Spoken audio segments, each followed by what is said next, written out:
100 hadis overall. Lepas satu, lepas satu, Bukhari kata semua aku tak tahu. Murid-murid hadirin yang masa tu hadir, dia kata, macam mana Bukhari tak tahu ni? Semua dia tak tahu. 100 hadis tu yang ditanya, 100 dia tak tahu. Hebat sangat ke Bukhari ni, semua dia tak tahu ni. Sampailah lepas dah habis semua, Bukhari pun cakap, yang pertama tadi fulan, dia datang, dia cakap hadis ini daripada fulan. Yang kedua, hadis yang dia bawa daripada fulan. Sampai 10 hadis disebut semua ni berturutan, sama macam mana yang orang tu cakap. Dan kemudian dia kata, sebenarnya hadis yang pertama sanad dia bukan begitu. Sebenarnya hadis, contohnya dia kata hadis yang kelima yang disebut tadi, sanad dia pada hadis yang pertama. Hadis yang pertama sanad daripada hadis ke-8. Hadis ini terbalik, hadis ini perawi ditukar, hadis ini disebut balik satu persatu turutan. Sampaikan lepas habis seorang, okey, lelaki yang kedua tanya sekian, disebut semua ikut turutan sampai 10 orang. Sampaikan orang yang datang tu tercengang, sampai dia kata, Bukhari ni kalau dia boleh ingat sekali dia dengar hadis-hadis tu, kami tak pelik. Tapi macam mana dia boleh terus detect kesilapan semua hadis yang dia bawa ni sekali dengar? Dia terus tahu ini sana, ni sini, ni atas, ni bawah, ni ditukar, ni salah, dan disebut balik semua tu ikut turutan. Sampailah Imam Muslim, bila dia dijumpa Bukhari, dia kata, asyhadu annahu laisa fid dunya, aku bersaksi bahawa tak ada di dunia ini manusia seperti kamu. Maksudnya dia tak pernah tengok someone yang sangat hebat hafalan hadis dia, pengetahuan hadis dia seperti Imam Bukhari. Jadi kalau kita nak tahu, ini sebahagian kecil je kisah-kisah bagaimana hafalan para ulama dulu yang dahsyat. That's why diorang tak perlukan sangat kepada tulisan. Sampailah ke zaman Umar bin Abdul Aziz. Umar bin Abdul Aziz jadi khalifah. Dia adalah sepupu kepada Sulaiman bin Abdul Malik. Dia kata pada zaman tu peperangan, lepas tu semakin ramai ulama meninggal. Dia kata, aku risau hadis-hadis Nabi akan tercicir. Jadi dia suruh dia punya gubernur dia dekat Madinah masa tu, Abu Bakar bin Hazm, yang juga ulama di Madinah masa tu, iaitu Ibn Shihab Az-Zuhri. Ibn Shihab Az-Zuhri ulama hadis famous di Madinah. Muhammad bin Muslim bin Ubaidillah bin Abdullah bin Shihab bin Az-Zuhri.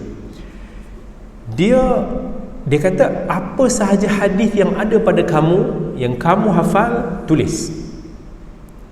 Maka ketika itulah penulisan secara formal hadis Nabi SAW ditulis. Yang mana dulunya atas pelepah, atas kulit, atas tulang belulang, kali ini dihimpunkan dan ditulis dalam satu buku. Masa tu teknologi kertas semua dah sampai dah Madinah. Cuma penulisan hadis masa tu masih dalam bentuk himpun, dikumpul. Semua, contohnya saya ada hadis, saya letak semua hadis yang saya hafal dan saya riwayat dalam satu buku, campur. Tak ada beza ini bab apa, hadis ni sahih ke, hadis ni tak sahih ke, tak ada beza. Itu Ibn Shihab Az-Zuhri. Masa tu kira kata zaman kedua, kurun kedua. So Ibn Shihab Az-Zuhri meninggal tahun 124 Hijrah. Ni nak kata, bila seorang guru buat satu kerja, biasanya dia akan memberi inspirasi kepada anak murid dia. Maka anak-anak murid Ibn Shihab Az-Zuhri, antaranya Al-Imam Malik bin Anas, masa tu start fikir untuk nak tulis hadis pada satu buku dan dibahagikan hadis tersebut mengikut bab. Sebelum ni pada zaman Ibn Shihab tak ada, campur semua. hadis Nabi ke, fatwa sahabat ke, fatwa tabi'in ke, semua duduk sekali. Pada zaman Imam Malik, kalau kita nak tengok setiap zaman dia akan berubah, dia akan ada evolusi lah. Jadi pada zaman Imam Malik, orang mula pening sikit. Kata kalau kita nak hafal, kita nak cari hadis, susah lah. Kalau kita tak tahu nak cari hadis tentang solat, kalau kita tak susun dia elok-elok, nak cari dia tak tahu, kena baca setiap satu hadis untuk nak jumpa satu hadis je. Jadi Imam Malik start bahagi hadis mengikut bab.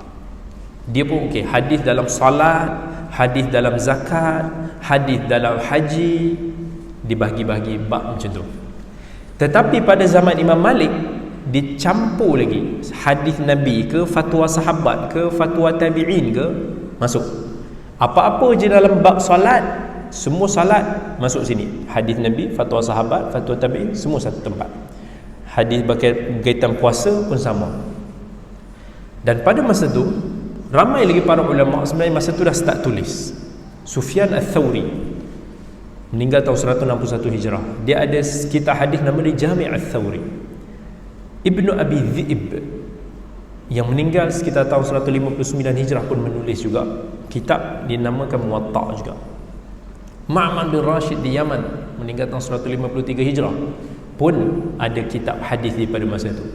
Ibnu Juraij, ulama hadis di Makkah, meninggal tahun 150 Hijrah, juga menulis sebuah kitab hadis pada masa itu. Dan beberapa ulama ini hakikatnya pada zaman itu dah start membukukan hadis masing-masing. Masa ni Bukhari semua belum lahir. Kemudian selepas Imam Malik punya zaman dan ulama-ulama tadi yang kita sebut, maka datangnya zaman seterusnya, iaitu para ulama mula mencuba untuk nak kategorikan. Contohnya pada zaman masuknya zaman Al-Imam Ahmad. Sebelum zaman Imam Ahmad lagi pun, dia tulis satu kitab hadis yang dinamakan sebagai Musnad. Pernah dengar kan Musnad? Kenapa Imam Ahmad punya kitab hadis dinamakan Musnad? Kenapa kitab contohnya At-Tirmidzi dinamakan sebagai Jami'? Kenapa kitab Abi Dawud dinamakan sebagai Sunan Abi Dawud? Kenapa Bukhari dan Muslim dinamakan sebagai Sahih Bukhari dan Muslim? Nama ini semua adalah bentuk kategori hadis itu ditulis. Contoh, kitab Musnad secara overall maksud dia adalah hadis yang dihimpunkan dengan, maksudnya nak merujuk kepada satu sahabat. Maksudnya hadis Abu Hurairah satu tempat, hadis Ibnu Umar satu bab, hadis Aisyah satu bab, hadis Anas satu bab. Maka penulisan yang membahagikan hadis-hadis mengikut sahabat dinamakan sebagai Musnad. Dia tak bahagi ikut macam Malik tadi. Imam Malik tadi dia bahagi ikut bab, kitab salatnya, kitab zakatnya, kitab puasanya. Yang ni tak, hadis bukan Abu Hurairah tak masuk, hadis Aisyah, hadis Ibnu Umar, hadis Jabir, semua pada satu bab. Apa masalahnya bila kita nak gunakan kitab Musnad? Bila kita nak cari spesifik, katakan kita nak cari hadis tentang salat, katakan kita nak cari sebuah hadis tentang salat, tetapi kita tak tahu siapa yang riwayat ni. Ni hadis Abu Hurairah ke, ni hadis Ibnu Umar ke, kita tak tahu. Bila kita nak cek dalam kitab Musnad Ahmad, susah. Sebab apa susah? Sebab hadis dalam Musnad Ahmad disusun mengikut sahabat. Kalau kita tak tahu sahabat yang riwayatkan hadis tu, jenuh kita nak cari satu persatu hadis. Dalam tu ada 30,000 hadis, tak boleh nak cari. Sebabkan susah juga nak mencari pada kitab-kitab jenis Musnad ni. Next, ulama karang jenis kitab yang dinamakan sebagai Sunan. Maksudnya kitab Sunan ni dia akan bahagikan hadis ni semula mengikut bab-bab fiqh. Macam Muwatta buat sebelum ni. Ini hadis tentang solat, taharah, ni tentang zakat, ni tentang hudud, ni tentang pemerintahan, ni tentang itu dan ini. disusun balik. Ini zaman kurun ketiga hijrah, selepas, kira kata pada zaman-zaman selepas daripada Imam Ahmad.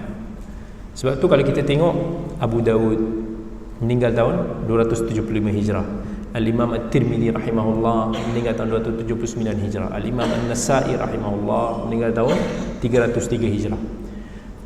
Dan ramai lagi yang mengarang kitab yang mereka namakan sebagai Sunan.